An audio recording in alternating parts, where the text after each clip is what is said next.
Hey, red flags of hurt, grief, sadness, and vulnerability repression, Part 1.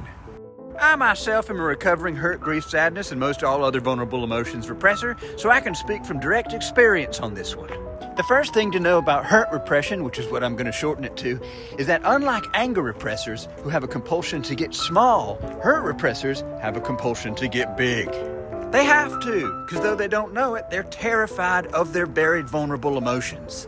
So if you see a hurt repressor getting big, rest assured, they're scared. Trust me, I'm not proud of it, but I did this for years. I was a bully. And bullies are people who are terrified of being themselves. Meaning they're terrified of showing people their vulnerability or vulnerable emotions. They're afraid that they'll get hurt. Because they did when they were kids. They likely weren't allowed to cry, weren't allowed to have sensitive feelings, weren't allowed to feel empathy. And so we as hurt repressors bury all of those things in order to stay safe and get love. So today I want to talk about 5 of the main red flags of hurt and vulnerability repression to watch for.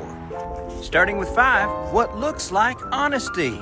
As you may know, one of my favorite sayings was and is, let's call it what it is.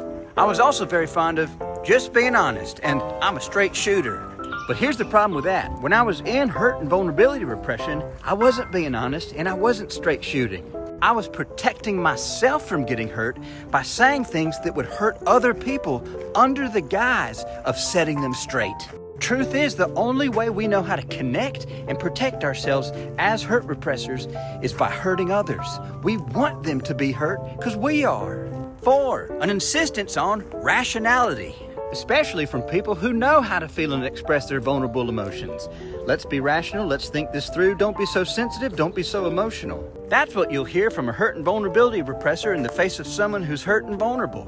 If they're not allowed to feel it, then neither are you, so be rational. 3, rejecting, not trusting, or not even being able to understand what empathy is. How could we? We buried it so deep in our unconscious body along with all our other vulnerable emotions that we don't even know it exists. Plus, we got all these passive-aggressive anger repressors pretending to be empathetic, so, we can't trust it. 2, a good fight. Oh, a hurt repressor loves to fight. They love a good debate. They love to win. And why? Because it's safe. And it's the only way we ever got love or approval from our hurt repressing dads or moms. And thus, hurt repressors would much rather be right than happy. And finally, number 1, the imitation of strength. It's definitely not uncommon to see hurt repressors at the gym, or in management, or in the government, see?